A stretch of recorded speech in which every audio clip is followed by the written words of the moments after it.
एक बार एक गांव में एक बुढ़िया माई अपने बेटा बहू के साथ रहती थी। बुढ़िया माई रोज पथवारी माता की पूजा किया करती थी। रोज घी का दीपक जलाती थी। एक दिन उसकी पड़ोसन ने बुढ़िया की बहू के कान भर दिए। पड़ोसन ने बुढ़िया की बहू से कहा कि अरे बहू, तेरी सास रोज रोज देसी घी का दीपक पथवारी माता के सामने जलाती है। इतना घी इस महंगाई में कहां से आएगा? तेरा तो सारा घर ही बर्बाद हो जाएगा। घी हम सबको खाने के लिए नहीं मिलता, तेरे बच्चों को घी खाने को नहीं मिलता और तेरी सास घी के दीपक जलाती फिरती है। तब बहू ने घी को ताले में रख दिया। अब बेचारी बुढ़िया माई पथवारी के आगे कैसे घी का दीपक जलाए? तब बुढ़िया पथवारी की शरण में जाकर बैठ गई और मन ही मन पथवारी माता को याद करने लगी कि हे पथवारी माता, मेरी बहू ने घी ताले में रख दिया, मैं कैसे आपके घी का दीपक जलाऊं? तभी उसे एक किसान शहर से गांव की ओर आता दिखाई दिया। उसके हाथ में घी की बरनी थी। वह घी शहर में बेचकर वापस गांव अपने घर जा रहा था। बुढ़िया माई उस किसान से बोली कि बेटा, तेरे डिब्बे में क्या है? तो वह देहाती किसान बोला, अरे अम्मा, शहर से घी बेचकर आ रहा हूँ, यह घी का खाली डब्बा है। तब बुढ़िया बोली, बेटा, मेरी रुई की बत्ती तेरे घी के डिब्बे में चुपुड़ कर दे दे। थोड़ा बहुत मेरी बत्ती के घी लग जाएगा तो मैं पथवारी माता के दीपक जला दूंगी। तब उस देहाती किसान को बुढ़िया माई के ऊपर दया आ गई। उसने बुढ़िया से रुई की बत्ती ली और अपने घी के खाली डिब्बे में पहुंचकर बुढ़िया को दे दिया। बुढ़िया माई ने पथवारी माता के घी का दीपक चास दिया और बुढ़िया वहीं बैठ गई। देहाती किसान घर आया और खाली डिब्बा घर में एक कमरे में रख दिया। शाम को किसान की पत्नी ने चूल्हे पर रोटी बनाई, दाल बनाई। तब वह अपने बच्चों व पति को खाना खाने के लिए बुलाने लगी। बच्चों ने अपनी माँ से कहा कि माँ, हम रूखी सूखी रोटी नहीं खाएंगे, तुम हमारी रोटी को घी से चुपड़ दो। किसान की पत्नी अपने बच्चों से बोली कि बेटा, तुम्हारे पिताजी घी तो शहर में बेच आए हैं। लेकिन बच्चों ने जिद पकड़ ली कि रोटी खाएंगे तो घी से चुपड़ी हुई ही खाएंगे, अन्यथा हम रोटी ही नहीं खाएंगे। तब उनकी माँ बोली कि बच्चों, कमरे में घी का खाली डिब्बा पड़ा है, तुम वह ले आओ। खाली डिब्बे में थोड़ा बहुत घी जरूर होगा, मैं उससे पोंछ पाँच के तुम दोनों की रोटी चुपड़ दूंगी। तब बच्चे कमरे में जाकर घी के खाली डिब्बे को लेने गए, परंतु वह घी का डिब्बा बच्चों से उठा तक नहीं। बच्चे बोले, माँ, पिताजी, घी का डिब्बा तो बहुत भारी है, उठ ही नहीं रहा है। तब उसके पिता बोले कि घी का डिब्बा कैसे भारी हो सकता है? मैं तो घी बेचकर आया हूं, मैंने खाली डिब्बा ही वहां रखा था। तब किसान और उसकी पत्नी दोनों, उन्होंने घी के डिब्बे को उठाया तो सच में घी का डिब्बा उन्हें भी भारी लगा। तब किसान ने घी के डिब्बे को खोलकर देखा तो उसमें डिब्बा घी से भरा हुआ था। किसान को विश्वास ही नहीं हो रहा था। किसान ने अपनी पत्नी से कहा कि यह कैसे संभव है? मैं घी बेचकर आया हूं और मैंने यहाँ इस डिब्बे को खाली रखा था। किसान की पत्नी बड़ी ही समझदार थी। उसने कहा कि आपको रास्ते में कोई मिला था? तब किसान ने बुढ़िया वाली पूरी बात बताई। तब किसान की पत्नी बोली कि आप वापस जाइए और उस बुढ़िया को घर ले आइए, मैं उसकी खूब सेवा करूंगी। उधर बुढ़िया की बहू ने घी को ताले में रखा तो उसका घी का डब्बा पूरा खाली हो गया, क्योंकि उसने पथवारी माता का अपमान किया था। बुढ़िया रास्ते में वहीं पथवारी माता के पास बैठी थी, घर नहीं गई थी। तब बुढ़िया की बहू ने अपने पति को पूरी बात बताई। कि आज मैंने घी को ताले में रखा तो पूरा घी का डिब्बा ही खाली हो गया। मैंने आपकी माँ को पथवारी माता के घी का दीपक जलाने से मना किया तो आपकी माँ भी नाराज होकर चली गई, अभी तक घर नहीं आई है। आप सासू माँ को घर लेकर आइए, अब मैं उन्हें कभी भी पथवारी माता के घी का दीपक जलाने से मना नहीं करूंगी। मैं तो पड़ोसन के बहकावे में आ गई। बेटा अपनी माँ को लेने के लिए पहुंचा। उधर वह किसान भी उस बुढ़िया माई को लेने के लिए पहुंच गया। देहाती किसान बोला कि यह मेरी माँ है। बुढ़िया का बेटा बोला, नहीं ये मेरी माँ है। दोनों में लड़ाई बढ़ गई। दोनों ने बुढ़िया का एक एक हाथ पकड़ लिया। तब पटवारी माता की कृपा से वहां दो माँ हो गई। एक असली माँ वह अपने जन्म देने वाले बेटे के साथ चली गई, दूसरी उस बुढ़िया की छाया से बनी हुई माँ देहाती किसान के घर चली गई। हे पटवारी माता, जैसे किसान का घी का डिब्बा भरा वैसे सबका भरना, कहानी कहने वाले की, सुनने वाले की और हुकारा भरने वाले की। वैशाख मास में बड़ पीपल और आंकड़े के पेड़ को सींचने की कहानी। एक बार एक गांव था, उसमें एक ननद भाभी थी। भाभी जहां भी जाती थी अपनी ननद को अपने साथ रखती थी, क्योंकि जब उसकी सास मरी तो उसने अपनी बहू से वचन लिया था कि मेरी बेटी का अपने बच्चों की तरह ध्यान रखना, इसको कभी दुख मत देना। इसलिए भाभी अपनी ननद का पूरा ध्यान रखती थी। तब एक बार की बात है, भाभी ने वैशाख मास का स्नान और व्रत किया तो वह रोज पीपल सींचने जाती थी, तो अपनी ननद को भी अपने साथ ले जाती थी। भाभी जैसे पूजा करती, कुंवारी ननद वैसे ही पूजा करती थी। भाभी अपने मन में हाथ जोड़कर विनती करती कि हे पीपल देवता, मुझे एक पुत्र देना। तो ननद भी हाथ जोड़कर मन में कहती कि हे पीपल देवता, जो आप मेरी भाभी को दो वो ही मुझे देना। इस तरह पूरे वैशाख मास में ननद भाभी ने पीपल के पेड़ की पूजा करी और मन्नत मांगी।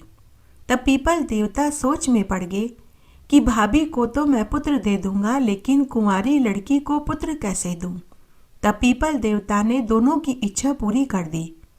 3 महीने बाद भाभी को गर्भ ठहर गया। तब ननद के हाथ में भी एक छोटा सा छाला हो गया। वह छाला दिन पर दिन बढ़ने लगा। 9वें महीने के बाद भाभी ने एक पुत्र को जन्म दिया तो उसी दिन ननद के हाथ के छाले में से भी एक बेटे का जन्म हुआ। भाभी ने लोक लाज के भय से वह ननद की बदनामी के डर से पूरे गांव में यह कहलवा दिया कि मेरे 2 जुड़वा पुत्र हुए हैं। भाभी ने अपने पति से भी यह बात छुपाई। इस तरह समय बीतने लगा। तब साल भर बाद एक दिन भाभी कुएं पर पानी भरने गई तो उसने अपने ननद से कहा कि दोनों बच्चों का ध्यान रखना। तभी ननद वाला लड़का रोने लगा तो उसने उसे झूले में सुलाकर लोरी सुलाने लगी कि बिना बाप का कान जी, बोल कहाँ से आया जी। बार बार वह यही लाइन दोहराती रही। उसका भाई वहीं बैठा था। जब भाई ने यह सुना तो उसे बड़ा अटपटा लगा। उसने सोचा कि बहन से पूछना ठीक नहीं, अपनी पत्नी से ही पूछूंगा। कि तभी उसकी पत्नी कुएं से पानी लेकर आ गई। तब उसने अपनी पत्नी से कहा कि मेरी बहन दोनों बच्चों को झूला झुला रही थी कि तभी हमारा एक बच्चा रोने लगा तो मेरी बहन एक लोरी गाने लगी और बोली कि बिना बाप का कान जी, बोल कहाँ से आया जी। जबकि मैं तो जिंदा हूँ, फिर ये ऐसी लोरी क्यों सुना रही थी। पत्नी ने अपने पति को समझाते हुए कहा कि यह तो बच्ची है, ऐसे ही बोल दिया होगा, आप इसकी बातों पर ध्यान मत दीजिए। उस समय पत्नी बोलते समय अपनी नजरें चुरा रही थी। उसके पति को शक हुआ। उसने अपनी पत्नी को डांटते हुए कहा कि सच सच बता क्या बात है। तो उसकी पत्नी की हिम्मत टूट गई। उसने अपने पति को पूरी सच्चाई बता दी। उसी समय उसके पति ने अपने भांजे को उठाया और गांव के बाहर पीपल के पेड़ के पास ले गया और पीपल देवता से हाथ जोड़कर बोलने लगा कि हे पीपल देवता, मेरी बहन तो नासमझ थी। जो उसने मांगा वह उसे नहीं मांगना चाहिए था। लेकिन हे पीपल देवता, अब आप अपनी अमानत वापस ले लीजिए। अगर गांव में यह बात फैल गई कि कुंवारी लड़की के बेटा हुआ है तो मेरी बहन की पूरे गांव में जगहसाई हो जाएगी। कोई भी मेरी बहन से ब्याह नहीं करेगा। ऐसा कहकर भाई करुण रुदन करने लगा। उसके करुण रुदन को सुनकर पीपल देवता का हृदय पिघल गया। तभी पीपल के पेड़ के 2 फाड़ हो गए और वह बच्चा उस पेड़ में समा गया। उसके बाद पीपल का पेड़ वापस जुड़ गया, लेकिन पेड़ के आसपास चबूतरे पर बहुत बड़ी दरार पड़ गई। उसके बाद भाई वापस घर आ गया। उसने आते ही अपनी बहन के लिए योग्य वर ढूंढने में लग गया। सुबह जब गांव वालों ने पीपल के पेड़ के पास चबूतरे पर बड़ी भारी दरार देखी तो सभी लोग तरह तरह की बातें करने लगे। कोई कह रहा था कि पीपल पर किसी ने मूठ चला दी, तो कोई कह रहा था कि पीपल के पेड़ में से भगवान विष्णु और माता लक्ष्मी प्रकट हुए होंगे, तो कोई कह रहा था कि पीपल के पेड़ में शनिदेव प्रकट हुए होंगे। कोई कह रहा था कि यहाँ भूत पिशाच आते होंगे। जितनी मुंह उतनी बातें होने लगी। कुछ दिन तक लोगों ने बातें करी, किंतु समय सब चीजें भुला देता है। इस तरह समय बीतने लगा। तब एक दिन भाई ने अपने घर में हवन करवाया। पूरे गांव को हवन में आहुति देने के लिए बुलाया। गांव के सभी लोग एकत्रित थे। काशी बनारस से 11 पंडितों को बुलाया गया। यज्ञ में आहुति दी जा रही थी। घी का पूरा डब्बा उसमें उड़ेल दिया, लेकिन आहुति प्रकट ही नहीं हो रही थी। तब किसी ने भाई से कहा कि आपकी कोई बहन, बेटी, भुआ, भांजी हो तो उसे बुलाओ। भाई ने कहा कि मेरे तो एक ही बहन है जो मेरे पास रहती है और कोई मेरा नहीं। बहन से भी आहुति दिलवाई गई, लेकिन फिर भी यज्ञ में धुआं ही धुआं निकल रहा था। ज्योति ही प्रकट नहीं हो रही थी। तब गांव के सरपंच ने भाई से कहा कि पुत्र, यह तो बहुत बड़ा अपशकुन है। किसी पंडित महात्मा से पूछना होगा। तब गांव के बाहर से एक महान वेद शास्त्रों के ज्ञाता एक काशी के पंडित जी को बुलवाया गया। उन्हें पूरी बात बताई गई। वे पंडित जी बड़े ही ज्ञानी महात्मा थे, त्रिकालदर्शी थे। आगे पीछे की उन्हें सभी बातें दिखाई देती थी। वे वर्तमान, भविष्यकाल और भूतकाल की सारी बातों को देख सकते थे। तब उन्होंने थोड़ी देर के लिए आंखें बंद करी, ध्यान लगाया और फिर उन्होंने सारी बात पता कर ली। तब पंडित जी ने भाई से कहा कि हे पुत्र, तुम अपने भांजे को लेकर आओ। जब तुम्हारा भांजा इस यज्ञ में आहुति देगा तभी जोत आएगी। तब भाई ने कहा कि मेरे कोई भांजा नहीं, मेरी तो बहन अभी तक कुंवारी है, तो भांजा कहाँ से आएगा। तब उसी पंडित ने कहा कि पीपल देवता ने तुम्हारी बहन को पुत्र दिया था, तुम उसी भांजे को लेकर आओ, तभी तुम्हारा यज्ञ पूर्ण होगा। तब सभी गांव वालों ने भाई से पूछा। भाई ने सभी गांव वालों को पूरी सच्चाई बता दी। तब गांव वाले भाई को समझाते हुए बोले कि पुत्र, इसमें शर्मिंदा की कोई बात नहीं। पीपल देवता ने तुम्हारी बहन को पुत्र दिया है। ऐसी किस्मत हर किसी को नहीं मिलती। तब सभी गांव वाले, सरपंच, पंडित, भाभी, ननद और उसका भाई ढोल नगाड़े के साथ पीपल देवता के गीत गाते हुए पीपल के पेड़ के पास पहुँचे। तब भाई ने पीपल देवता से अपनी गलती की माफ़ी मांगी और कहा कि हे पीपल देवता, मैंने बदनामी के डर से अपना भांजा आपको सौंप दिया था, लेकिन आज मैं खुद अपना भांजा आपसे वापस मांगने आया हूँ। हे पीपल देवता, मुझे मेरा भांजा वापस लौटा दीजिए। तभी वहाँ वापस पीपल के 2 फाड़ हो गए। उसमें से उनका भांजा बाहर आया। उसी समय उसकी बहन के आंचल से दूध की धार उसके बेटे के मुख पर जाकर गिरी। पूरे गांव वालों को यकीन हो गया कि यह इसी का पुत्र है। तब सभी धूमधाम से गाजे बाजे के साथ पीपल देवता के गीत गाते हुए पुत्र को लेकर घर आए। जैसे ही भांजे ने यज्ञ में आहुति दी तो ज्वाला इतनी ऊंची उठी कि सभी को महान आश्चर्य हुआ। तब उस भाई ने पूरी नगरी में यह ढिंडोरा पिटवा दिया कि वैशाख मास में पीपल के पेड़ को सींचने से निर्धन को धन मिले, निसंतान को संतान सुख मिले, कुंवारों को अच्छा घरवर मिले, बुजुर्गों को बैकुंठ का वासा मिले। उस दिन के बाद सभी लोग वैशाख मास में स्नान और व्रत के साथ में पीपल के पेड़ को सींचने लगे। ऐसा करने से मनुष्य को इस लोक में सभी सुख और मरने के बाद परलोक में परमधाम की प्राप्ति होती है। हे पीपल देवता, जैसा सुख आपने ननद भाभी को दिया वैसा सबको देना, कहानी कहने वाले को, सुनने वाले को और हुक्कारा भरने वाले को। वैशाख मास में पीपल सींचने की व्रत कथा। एक बार एक गांव में एक विधवा ब्राह्मणी अपनी बेटी के साथ रहती थी। ब्राह्मण की मृत्यु बहुत पहले ही हो चुकी थी। दोनों माँ बेटी एक सेठ के घर आटा पीसने जाती थी तो सेठानी बदले में उन्हें कभी 4 मुट्ठी आटा देती थी तो कभी 4 मुट्ठी बाजरी देती थी। उसी से दोनों माँ बेटी का गुजर बसर चलता था।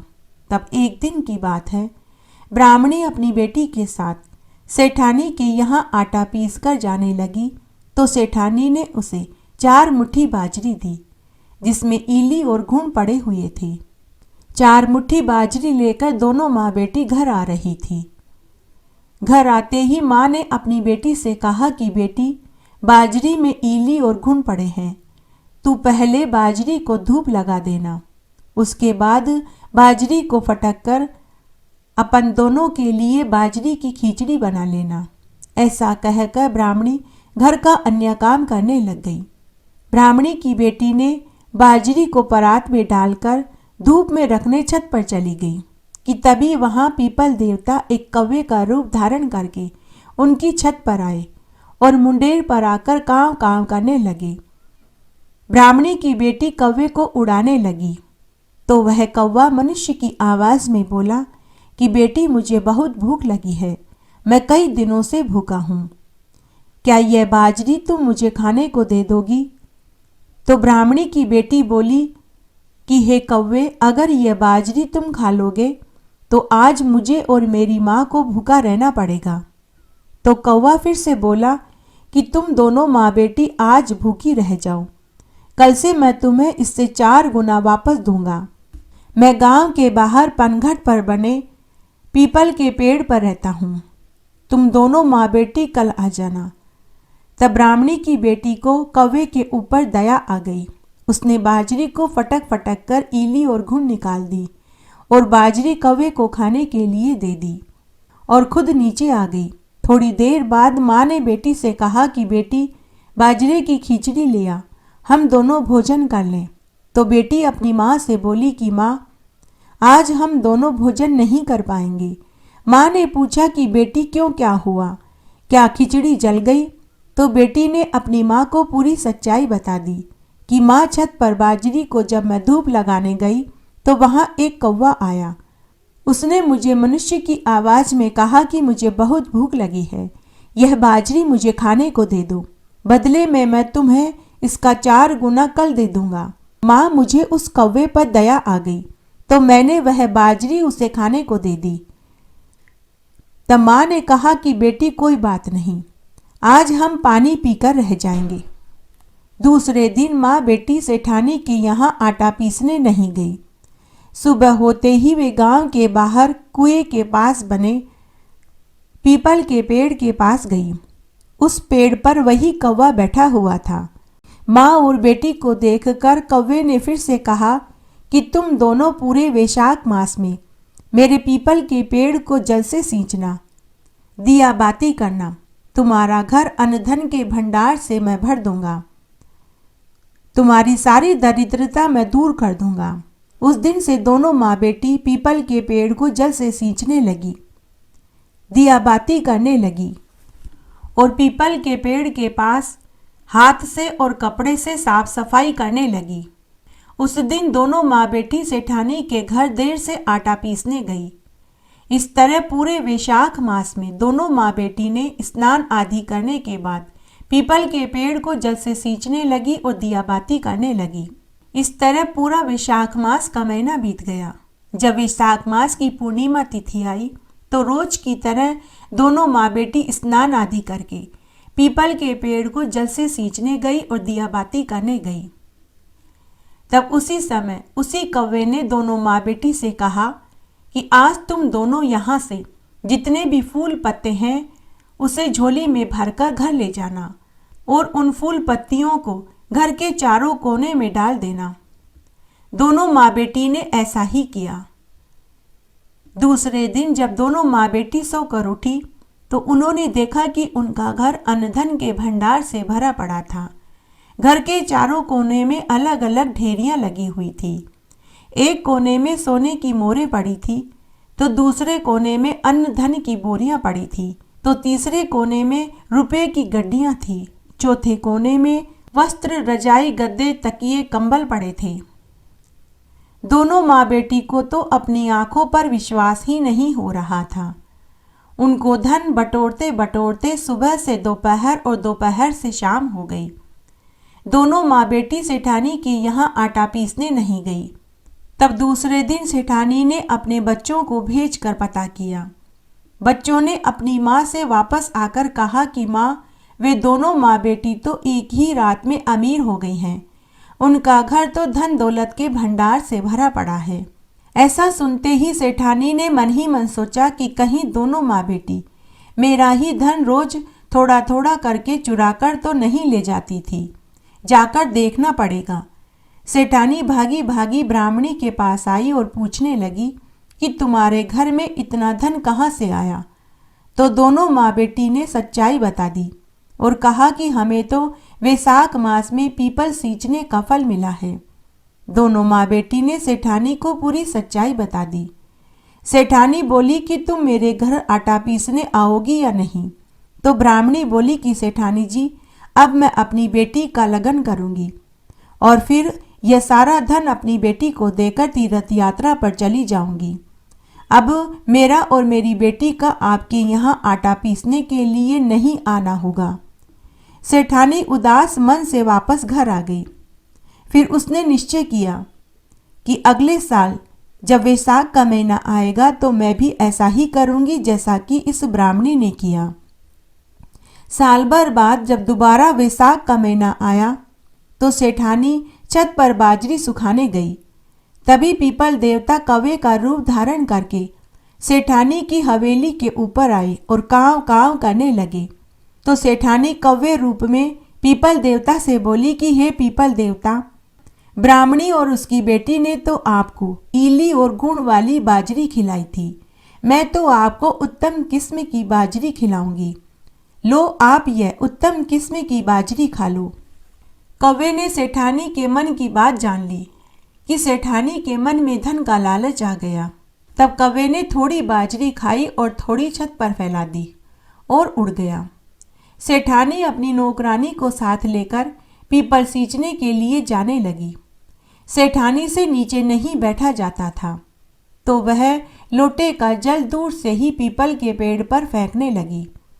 तब नौकरानी अपनी मालकिन से बोली कि सेठानी जी, पीपल के पेड़ को ऐसे नहीं सींचते, यह तो जल फेंकना हुआ। तो सेठानी गुस्सा करते हुए बोली कि लह, यह जल का लोटा, तू ही सींच दे, मैं तेरे हाथ लगा देती हूँ। तू मेरी तरफ से पीपल को जल से सींच दे। पीपल सींचने और पूजा करने का सारा काम नौकरानी करती। सेठानी केवल नौकरानी के हाथ लगा देती थी। सेठानी यह काम मन से नहीं करती थी, क्योंकि उसे तो केवल धन चाहिए था। और नौकरानी पूरे मन से पीपल के पेड़ को सींचती, पूजा करती और घी का दीपक जलाती। जैसे तैसे पूरा वैशाख मास का महीना बीत गया। तब वैशाख मास की पूर्णिमा तिथि आई। उस दिन भी सेठानी ने पीपल सींचने और पीपल के पेड़ की पूजा करने का सारा काम नौकरानी से करवाया। नौकरानी बड़े ही श्रद्धा भाव से पीपल के पेड़ को जल से सींचती, दिया बाती करती और पूजा करती। उस दिन सेठानी घर से बहुत बड़ा कपड़े का थैला लेकर आई थी। सेठानी थैला नौकरानी को पकड़ाते हुए बोली कि पीपल के पेड़ के पास जितने भी फूल पत्ते बिखरे हैं उन्हें इस थैले में भर ले। जैसा मालकिन ने कहा नौकरानी ने ऐसा ही किया।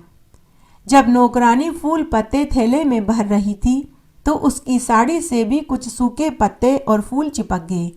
जैसे ही नौकरानी ने फूल पत्ते थैले में भरे, उसी क्षण सेठानी ने फूल पत्ती से भरे हुए थैले को नौकरानी से छीन लिया और बोली कि तू आज घर चली जा, कल तू काम पर भी मत आना, कल तेरी छुट्टी है। यह सुनते ही नौकरानी खुश हो गई और खुशी खुशी घर आ गई। उधर सेठानी ने थैले में से फूल पत्ते निकालकर घर के चारों कोने में बखेर दिए और रात्रि में सो गई। उधर जब नौकरानी घर पहुंची तो वह मनी मन सोचने लगी कि साड़ी बहुत गंदी हो गई है, फूल पत्तियां चिपक गई हैं। तो उसने साड़ी खोलकर कमरे में छिड़क दी और उस साड़ी को खूंटी के टांग कर दूसरी साड़ी पहनकर सो गई। उधर सेठानी जब सुबह सोकर उठी तो चारों कोने में छोटे छोटे सांप, बिच्छू और कंचले मंडरा रहे थे। घर में कोहराम मच गया। सेठ जी सेठानी को डांटते हुए बोले कि अरे भगवान, तूने ऐसा क्या पाप किया कि मेरा सारा धन कोयला हो गया और घर में चारों तरफ सांप बिच्छू मंडरा रहे हैं। तब डरते डरते सेठानी ने ब्राह्मणी और उसकी बेटी वाली बात बताई और कहा कि उनका घर तो धन दौलत से भर गया था। मैंने भी धन के लालच में वैशाख मास में पीपल की पूजा करी थी। सेठानी की बात सुनकर सेठ जी बोले कि वो तो दुख की मारी थी, तू तो धन की ध्याई हुई थी, तुझे किस चीज की कमी थी जो तूने देखा देखी करी। तेरे मन में धन का लालच आया, इसीलिए हमें यह सजा मिली है। उसी समय सेठानी पीपल के पेड़ के पास गई और माफी मांगने लगी कि हे पीपल देवता, मुझे धन का लालच आ गया था, मुझे माफ कर दो, मेरे घर में सब पहले जैसा कर दो, मुझे धन नहीं चाहिए। उधर नौकरानी जब सोकर उठी तो उसके घर में खूब धन दौलत हो गई थी। उसकी साड़ी हीरे मोती पन्नों से लड़झड़ हो रही थी। सेठानी पीपल देवता के पास खड़ी करुण रुदन करने लगी। पीपल देवता को सेठानी के ऊपर दया आ गई। तभी पीपल के पेड़ में से आवाज आई। पीपल देवता ने सेठानी से कहा कि अरे सेठानी, मैं अपनी माया एक ही शर्त पर समेटूंगा। जब तू अपने धन में से आधा धन गरीबों को दान में करेगी तभी मैं सारी माया समेटूंगा, तभी तेरा धन कोयले से वापस धन में बदलेगा। सेठानी हाथ जोड़कर बोली कि हे पीपल देवता, जैसा आप कहते हैं मैं वैसा ही करूंगी। उसी समय सेठानी वापस घर आई और अपने धन में से आधा धन गरीबों को दान में दिया। उसी क्षण भगवान ने अपनी माया समेट ली। सेठानी का घर पहले जैसा हो गया। हे पीपल देवता, जैसे आप ब्राह्मणी और उसकी बेटी के ऊपर टूटे, बाद में नौकरानी के ऊपर टूटे, वैसे सबके ऊपर टूटना। जैसा सेठानी के साथ किया वैसा किसी के साथ मत करना। कहानी कहने वाले के साथ, सुनने वाले के साथ और हुक्कारा भरने वाले के साथ। बड़ पीपल सींचने की कहानी। एक बार एक गांव में एक बुजुर्ग ब्राह्मण दंपति थे। उनकी शादी को अनेक बरस हो गए, लेकिन उन्हें औलाद सुख की प्राप्ति नहीं हुई। वे पूरे वैशाख मास में बड़ पीपल और आंकड़े के पेड़ को सींचने 100 कोस दूर जाते थे। पूरे महीने 2 जूनी बात सुनते, कथा कहानियों को सुनते, मंदिरों के दर्शन करते और एक समय भोजन खाते थे। रोज 100 कोस दूर जाना, फिर वापस घर आकर भोजन बनाना। दोनों ब्राह्मण दंपति थक जाते थे। तब एक दिन ब्राह्मणी अपने पति से बोली कि हे स्वामी, अगर हमारे बहू होती तो पीछे से घर का सारा कामकाज कर लेती, हमें रोटी बनी हुई मिलती, वो हमारे पांव दबाती। तब ब्राह्मण बोला कि अरे भगवान, बिना बेटे के भी कोई बहू आती है। यह सुनकर ब्राह्मणी दुखी हो गई। ब्राह्मणी बोली कि पास पड़ोसी और रिश्तेदार तो ताने देते ही थे, आज तो आपने भी मुझे ताना दे दिया। तो ब्राह्मण बोला कि भगवान, मैं तुझे ताना नहीं दे रहा, परंतु तुम्हें सच्चाई बता रहा हूँ। थोड़ी देर के बाद ब्राह्मणी अपने पति से बोली कि हमारे पास इतना धन है, हमारे मरने के बाद इस धन का क्या होगा? कौन हमारा उत्तराधिकारी होगा? तो ब्राह्मणी बोली कि हे स्वामी, आप ऐसा उपाय कीजिए कि आप यह सारा धन दौलत दे दीजिए और मुझे तो बहू लाकर दे दीजिए। कुछ सोचकर ब्राह्मण बोला कि हे ब्राह्मणी, हमारे गांव के आसपास के 10 गांव वालों को तो मालूम है कि हमारे कोई औलाद नहीं, परंतु मैं तुम्हारा मन रखने के लिए किसी अनजान गांव में जाता हूँ और कोशिश करके देखता हूँ। तब ब्राह्मणी ने अपने पति को रास्ते के लिए आटा डाल दिया और आटे में सोने के सिक्के छिपा दिए। दूसरे दिन ब्राह्मण आटा दाल लेकर दूर नगरी में अनजान गांव में पहुंच गया। वहां 5-6 लड़कियां मिट्टी में घर बना बनाकर खेल रही थी। ब्राह्मण जैसे ही उन लड़कियों के पास में गया, वे सभी लड़कियां अनजान इंसान को देखकर भागने लगी, लेकिन उनमें से एक लड़की बड़ी ही समझदार थी। वह ब्राह्मण को देखकर भागी नहीं, बल्कि अपनी सहेलियों से बोली कि अरे, तुम क्यों इन्हें देखकर भाग रही हो? क्या ये कोई भूत प्रेत हैं? ये भी कोई भले इंसान होंगे, ये भी यहाँ किसी से मिलने आए होंगे। उस लड़की की बात सुनकर ब्राह्मण मन ही मन सोचने लगा कि यह लड़की बड़ी ही समझदार है, यही मेरी बहू बनने के लायक है। तब थोड़ी देर के बाद संध्या हो गई। सभी लड़कियां अपने अपने घर जा रही थी। तब ब्राह्मण उस लड़की के साथ साथ उसके पीछे पीछे उसके घर तक पहुंच गया। तब वह लड़की अपनी माँ के पास गई और बोली कि माँ, कोई अनजान व्यक्ति हमारे घर के बाहर खड़ा है। तभी उसकी माँ बाहर आई और पूछने लगी कि हे ब्राह्मण देवता, आप कौन हैं और आप यहाँ किस लिए आए हैं? तो ब्राह्मण ने कहा कि मैं यहाँ अपने बेटे के लिए लड़की देखने आया था। संध्या हो गई है, इसलिए मैं आपके घर के बाहर बैठा हूँ। क्या मुझे आपके घर में आसरा मिलेगा? सुबह होते ही मैं यहाँ से चला जाऊँगा। लड़की की माँ बोली कि जरूर मिलेगा, आप बैठिए, मैं आपके लिए भोजन लेकर आती हूँ। तो ब्राह्मण बोला कि मैं आटा और दाल तो अपने साथ लेकर आया हूँ, आप मेरे आटे से रोटियां बना दीजिए। तब ब्राह्मण ने पोटली आटा और दाल लड़की की माँ को पकड़ा दिया। लड़की की माँ आटा और दाल लेकर घर के भीतर गई और पोटली में से आटा निकाल करके आटा छानने लगी, तो उसमें से 10 सोने के सिक्के मिले। सोने के सिक्के देखकर लड़की की माँ के मन में लालच आ गया। वह मन ही मन सोचने लगी कि जिसके आटे में सोने के सिक्के पड़े हैं वो कितने अमीर होंगे, क्यों न मैं अपनी लड़की की शादी इनके बेटे से करवा दूं। भोजन बनाकर लड़की की माँ ब्राह्मण को भोजन परोसने लगी और बातों ही बातों में बोली कि हे ब्राह्मण देवता, मेरी भी एक विवाह लायक लड़की है, अगर आप चाहें तो अपने बेटे का विवाह मेरी लड़की से करवा सकते हैं। तो ब्राह्मण बोला कि हे कल्याणी, मेरा बेटा तो काशी पढ़ने गया है, पढ़ाई पूरी करके ही घर वापस आएगा। अगर आप मुनासिब समझे तो खांड्या की तलवार से अपनी बेटी की शादी करवा दीजिए। तो लड़की की माँ ने हामी भर दी। तब खांड्या की तलवार से लड़की की शादी करवा दी। ब्राह्मण बहू लेकर घर आ गया और घर का दरवाज़ा खटखटाने लगा और बोला कि अरे भगवान, दरवाज़ा खोलो, देखो मैं तुम्हारे लिए बहू लेकर आया हूँ। तो ब्राह्मणी भीतर से ही बोली कि पड़ोसी और रिश्तेदार तो ताने देते ही थे, अब तो आप भी मुझे बार बार ताने दे रहे हैं। तो ब्राह्मण ने कहा कि भगवान, मैं ताना नहीं दे रहा, तुम दरवाज़ा खोल कर के देखो। ब्राह्मणी ने जैसे ही दरवाज़ा खोल कर के देखा तो सामने बहू खड़ी थी। ब्राह्मणी बहू को देखकर खुश हो गई, आरती की थाली लेकर आई और बहू की आरती करी और उसे लेकर भीतर आई।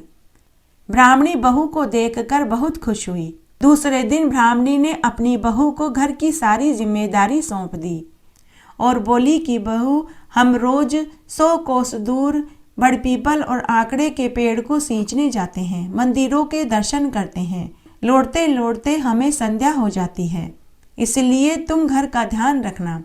बहू घर का सारा कामकाज कर लेना, झाड़ू पोछा बर्तन कर लेना, हमारे लिए शाम को चावल मूंग की खिचड़ी बना कर के रख देना और तुम्हें जो भी भोजन खाना हो वो खा लेना। लेकिन बहू एक बात का ध्यान रखना, परिंदे का पानी और चूल्हे की आंच खत्म मत होने देना। संध्या के समय दिया बाती कर लेना। बहू ने घर की पूरी जिम्मेदारी संभाल ली। रोज बहू गर्म पानी करके अपने सास ससुर को देती, उनके कपड़े धोकर सुखाती, सास के पैरों में तेल से मालिश करती। सास ससुर बहू को पाकर बहुत खुश थे। इस तरह बहुत सा समय बीत गया। तब एक दिन सास ससुर मंदिर गए हुए थे। पीछे से परिंदे का पानी भी खत्म हो गया और चूल्हे की आंच भी बुझ गई। बहू भागी भागी पड़ोस में आंच लेने के लिए गई। बहू ने पड़ोसन से कहा कि बहन जल्दी से मुझे चूल्हे की आंच दे दो, मेरे सास ससुर आते ही होंगे, मुझे उनके लिए भोजन बनाना है। तो पड़ोसन ने बहू को पट्टी पड़ा दी। बहू को बाहर की हवा लग गई। पड़ोसन ने बहू से पूछा कि अरे खांड्या की बहू, इतनी भी जल्दी क्या है? तेरे सास ससुर के कोई औलाद नहीं है, हमने तो आज तक नहीं देखा, क्या तुमने तुम्हारे पति को देखा है? तो बहू बोली कि मेरे सास ससुर कह रहे हैं कि मेरे पति काशी पढ़ने गए हैं, पढ़ाई करके ही लौटेंगे। तो पड़ोसन ने उसके कान भर दिए और कहा कि तेरे सास ससुर के तो कोई औलाद नहीं है, उन्हें तो घर के कामकाज के लिए एक नौकरानी चाहिए थी। बहू पड़ोसन से बोली कि बहन अब मैं क्या करूं?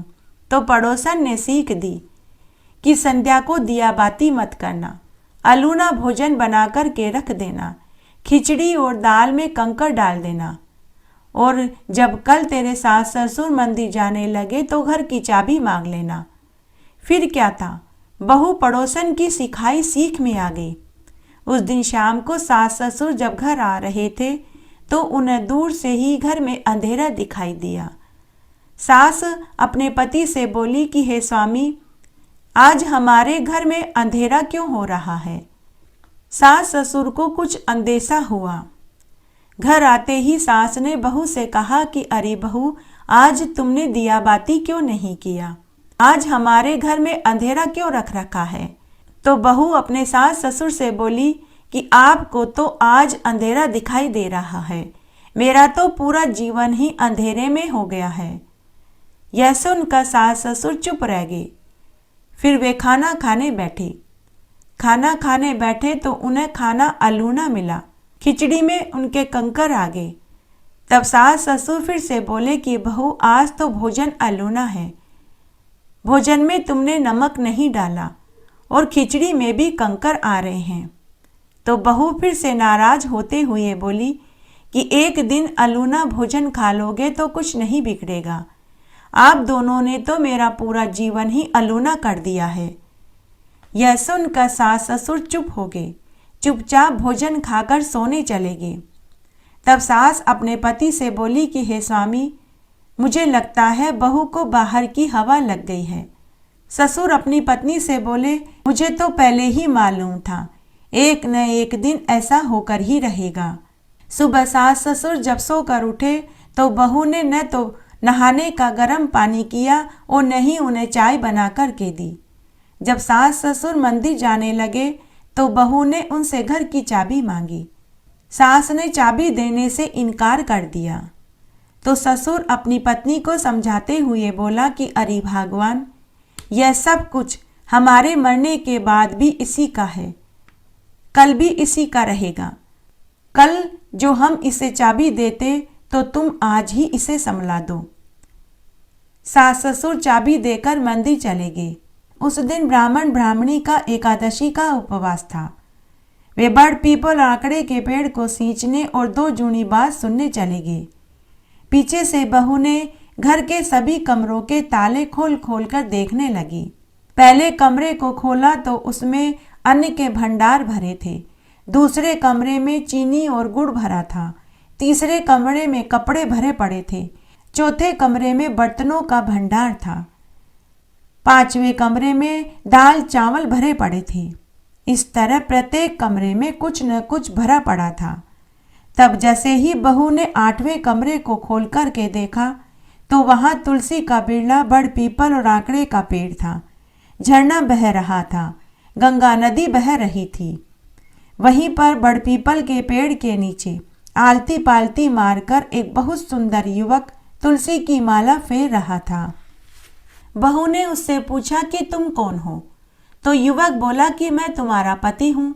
बहू बोली कि तुम तो काशी पढ़ने गए थे, तुम कब आए? तो सुंदर युवक बोला कि मैं कल ही आया था। तो बहू बोली कि चलो बाहर, तुम्हारे माता पिता तुम्हें देखेंगे तो बहुत खुश होंगे। लेकिन सुंदर युवक बोला कि नहीं, जब मेरे माता पिता मुझे लेने आएंगे तब मैं बाहर आऊँगा। यह सुनकर बहू बहुत खुश हुई। उसने वापस सब कमरों के ताले लगा दिए और 16 श्रृंगार करके मेहंदी लगाई, लाल जोड़े के कपड़े पहने, खूब सारे गहने पहने और सास ससुर के लिए उपवास का भोजन बनाया। कुट्टू के आटे की पूड़ी, साबूदाने की खीर, सिंगाड़े के आटे का हलवा और सेंधा नमक और आलू की सब्जी बनाई। घर में खूब दिए जलाए। शाम को थके हारे सास ससुर घर आए तो दूर से ही उन्हें घर में रोशनी दिखाई दी। घर में रोशनी देखकर सास ससुर को कुछ हिम्मत बंधी। बहू ने सास ससुर को देखकर उनकी खूब आदर सत्कार किया, उनके गर्म पानी से हाथ पैर धुलवाए, उन्हें चौकी पर बैठाकर के भोजन परोसा। सास ससुर मन ही मन सोचने लगे कि बहू तो घर की चाबी लेकर ही खुश हो गई, चलो अब कोई डर ही नहीं है। रात को जब सास ससुर सोने गए तो बहू ने सास के पैरों में तेल से मालिश करी और जब सास ससुर को नींद आ गई तो बहू भी सोने चली गई।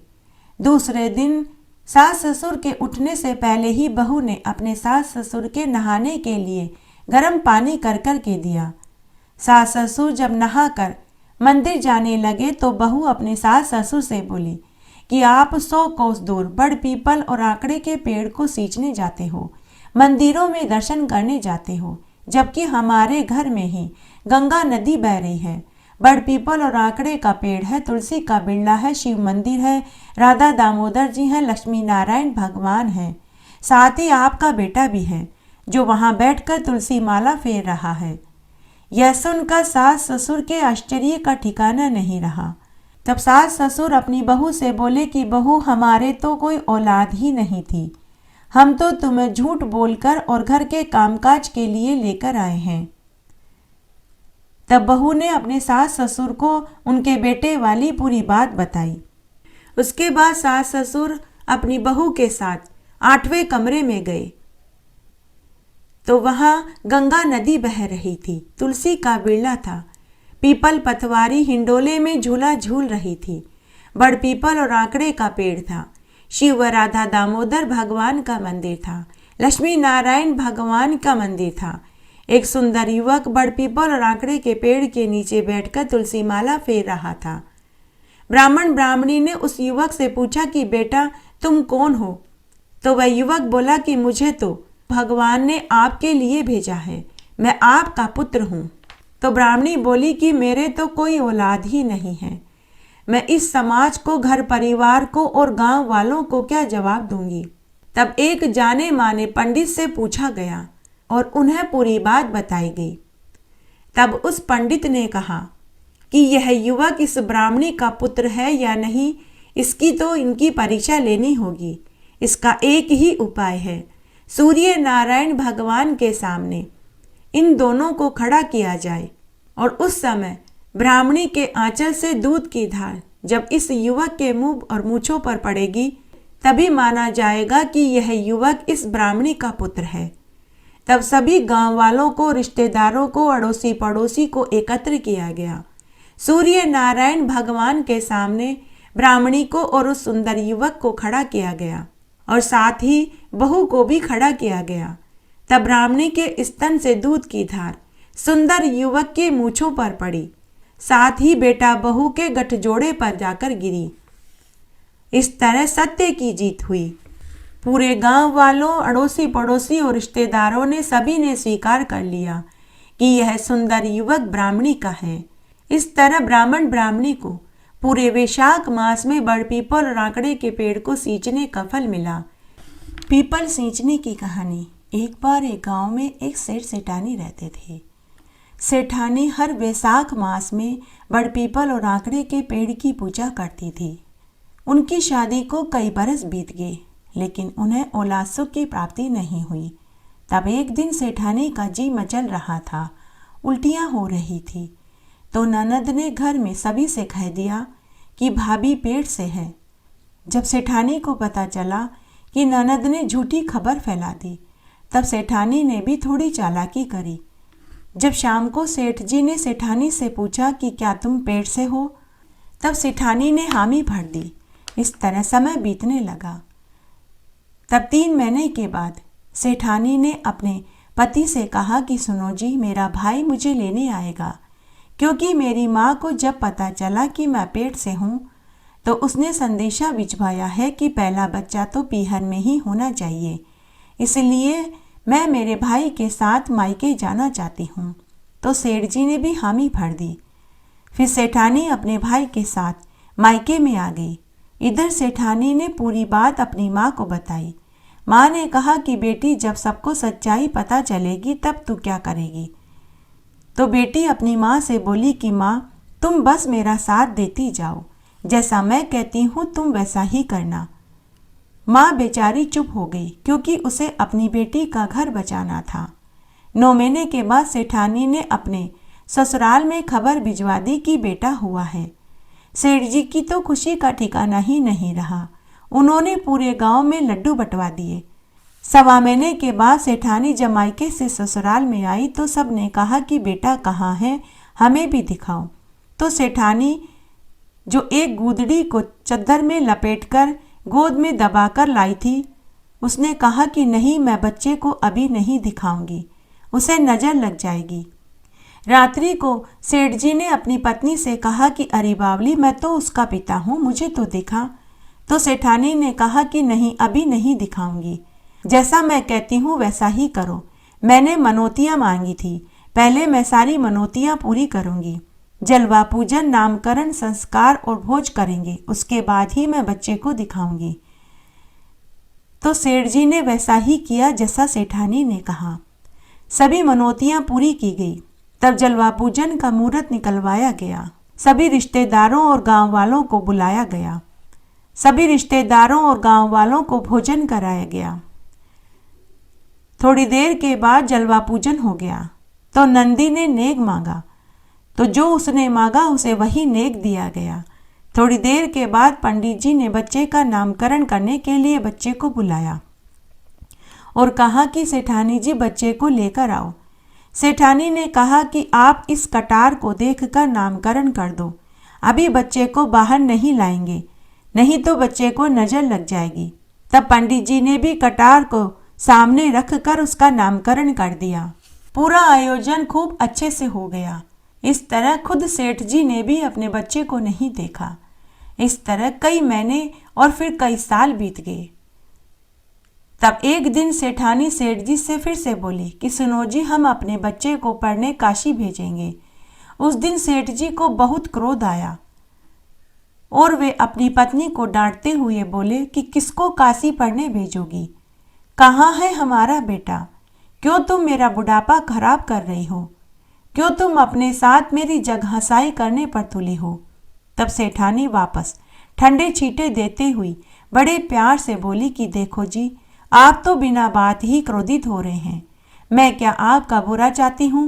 अपने बेटे की भलाई के लिए लोग न जाने क्या क्या करते हैं, आप इतना सा नहीं कर सकते। तब सेठ जी थोड़े शांत हुए और बोले कि ठीक है, हम अपने बच्चे को काशी पढ़ने भेजेंगे। दूसरे दिन पूरे गांव में यह खबर फैल गई कि सेठ सेठानी का बच्चा काशी पढ़ने गया है, 10 साल बाद ही वापस लौटेगा। बेटे के काशी पढ़ने के 2 साल बाद सेठानी सेठ जी से बोली कि देखो जी, हमारा बेटा तो काशी पढ़ने गया है, न मालूम कब वापस आएगा, तब तक आप मेरे बेटे के लिए कोई बहू ढूंढिए, हम एक कटार से उसकी सगाई करके शादी कर देते हैं। तब सेठ जी बड़े ही अनमने भाव से सेठानी की बात मान गए। तब सेठानी ने सेठ जी को पूरी बात समझाई कि देखो ऐसी लड़की ढूंढना जो घर को बांधने वाली हो, घर को तोड़ने वाली न हो। जब सेठ जी दूसरे गांव में अपने बेटे के लिए लड़की देखने जाने लगे तो सेठानी ने आटे में 2 सोने की मोहरें छिपा दी और आटा देते हुए सेठ जी से बोली कि सुनो जी, जहाँ भी आप रात बितावें वहाँ उनको ये आटा आपके लिए रोटी बनाने के लिए दे देना। आप उनके आटे की रोटियां मत खाना। इस तरह सेठ जी दूसरे गांव में लड़की देखने के लिए चले गए। चलते चलते वे एक अन्य गांव में चौपाल के पास पहुंचे तो वहां कुछ लड़कियां मिट्टी में घर बना बनाकर खेल रही थीं। तब उनमें से एक लड़की अपने लिए मिट्टी में घर बनाती लेकिन तोड़ती नहीं थी। जब दूसरी लड़कियां उसके मिट्टी के घर को तोड़ने लगती तो वह तोड़ने नहीं देती और कहती कि मुझे घर बसाना है, तोड़ना नहीं है। उस लड़की की बात सुनकर सेठ जी ने मन ही मन तय कर लिया कि यही लड़की मेरे बेटे की बहू बनने के लिए लायक है। शाम को जब सभी लड़कियां अपने अपने घर जा रही थी तो सेठ जी उसी लड़की के पीछे पीछे चल दिए। चलते चलते सेठ जी ने उस लड़की से उसका नाम और पता पूछा और साथ ही यह भी कहा कि बेटी, मैं एक मुसाफिर हूँ, इस गांव में किसी काम से आया हूँ, रात्रि हो गई है, क्या तुम्हारी माँ मेरे आटे से मेरे लिए रोटियां बना कर के दे देगी? मुझे दूर आगे गांव में जाना है। तो वह लड़की बोली कि बाबा, मैं अपनी माँ से पूछकर बताती हूँ। फिर वह लड़की घर आई। घर आकर उसने अपनी माँ को पूरी बात बताई तो माँ ने रोटी बनाकर देने की हामी भर दी। तब वह लड़की सेठ जी को लेकर घर आई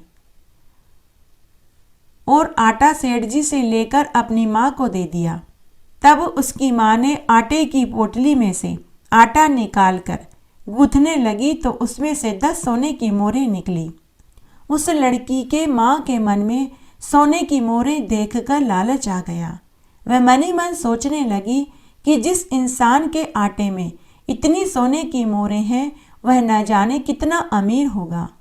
अगर इसके कोई बेटा हो तो मैं अपनी बेटी का विवाह इसके बेटे से कर दूं। लड़की की माँ ने भोजन बनाकर सेठ जी को भोजन परोस दिया। बातों ही बातों में उनके आने का प्रयोजन पूछ लिया तो सेठ जी ने कहा कि मेरा एक बेटा है, वह काशी पढ़ने गया है, उसी के लिए इस गांव में मैं लड़की देखने आया हूँ। तो लड़की की माँ बोली कि मेरे भी एक बेटी है, अगर आप कहें तो मेरी बेटी से अपने बेटे का विवाह करवा दीजिए, मैं इसके लिए तैयार हूँ। तब सेठ जी बोला कि मेरे बेटे को तो काशी पढ़कर आने में कई बरस लग जाएंगे। अगर आप अपनी लड़की का विवाह मेरे बेटे से करवाना चाहती हैं तो आप खांड्या की तलवार से अपनी लड़की का ब्याह करा दीजिए। लड़की की माँ राजी हो गई। दूसरे दिन लड़की का विवाह तलवार से करवा दिया। लड़की की माँ ने खूब सारा दान दहेज देकर अपनी बेटी को विदा कर दिया। सेठ जी बहू लेकर घर आए। सेठानी पहले से ही पूरी तैयारी करके बैठी थी। सेठानी ने बहू का गृह प्रवेश करवाया, मंगल गीत गाए गए, पूरे गांव को जिमाया गया, सभी को खूब तोहफे दिए गए। इस तरह दिन बड़े मजे से बीतने लगे। एक दिन सेठानी ने घर की पूरी जिम्मेदारी अपनी बहू को सौंप दी। सेठ सेठानी रोज मंदिर दर्शन करने जाते थे तो सेठानी अपनी बहू से बोली कि बहू, चूल्हे की आग और परिंदे का पानी कभी खत्म मत होने देना, झाड़ू पोछा कर लेना, खाना बना लेना, तब तक हम मंदिर दर्शन करके आते हैं। इस तरह सेठ सेठानी रोज मंदिर दर्शन करने जाने लगे। पीछे से बहू घर का सारा कामकाज करके रखती। लेकिन एक दिन सेठ सेठानी के मंदिर दर्शन करने जाने के बाद पीछे से चूल्हे की आग भी खत्म हो गई और परिंदे का पानी भी खत्म हो गया। तब बहू भागी भागी पड़ोस में से आग लेने गई और बोली कि भाभी जी, मेरे घर में चूल्हे की आग खत्म हो गई है, आप जल्दी से मुझे आग दे दीजिए। मेरे सास ससुर मंदिर दर्शन करने गए हुए थे, वे आते ही होंगे, मुझे भोजन बनाना है। तो पड़ोसन ने कहा कि अरे खांड्या की बहू, इतनी भी क्या जल्दी है, थोड़ी देर हमारे पास भी तो बैठ। अरे तेरे सास ससुर के कोई औलाद नहीं है, हमने तो आज तक नहीं देखा, क्या तूने तेरे पति को देखा है? तो बहू बोली कि नहीं, मैंने भी नहीं देखा, लेकिन मेरी सास कहती है कि मेरे पति काशी पढ़ने गए हैं। पड़ोसन ने कहा कि वे तो झूठ बोलते हैं, तेरे सास ससुर के तो कोई औलाद ही नहीं हुई। तब बहू बोली कि बहन अब मैं क्या करूं? तो पड़ोसन ने कहा कि आज दाल रोटी दोनों जली हुई बना देना, और जब तुझसे पूछे तो जो मैं कहूँ तू वही बोल देना। उस दिन बहू ने वैसा ही किया। उस दिन न तो उसने झाड़ू पोछा किया, न ही सास ससुर के कपड़े धोए, दाल रोटी भी जली भुनी बना दी। जब दोपहर में सास ससुर घर आए और घर का माजरा देखा तो वे समझ गए कि जरूर बहू को बाहर की हवा लग गई है। भोजन खाने बैठे तो भोजन अलूना था, साथ ही दाल और रोटी दोनों जली हुई थी। सास ने कहा कि बहू आज तो भोजन अलूना है और दाल रोटी भी जली हुई है। तो बहू ने कहा कि सासू माँ, एक दिन जली हुई रोटी खा लोगे तो कुछ नहीं बिगड़ेगा, आप दोनों ने मेरा तो पूरा जीवन ही अलूना कर दिया है, मुझे तो पूरी उम्र खांड्या की बहू बनकर ही रहना होगा। सास ससुर समझ गए कि बहू को बाहर की हवा लग गई है। दूसरे दिन जब सास ससुर मंदिर जाने लगे तो बहू ने घर की चाबी मांगी। सास ने देने से इनकार कर दिया, लेकिन ससुर बड़े ही समझदार थे।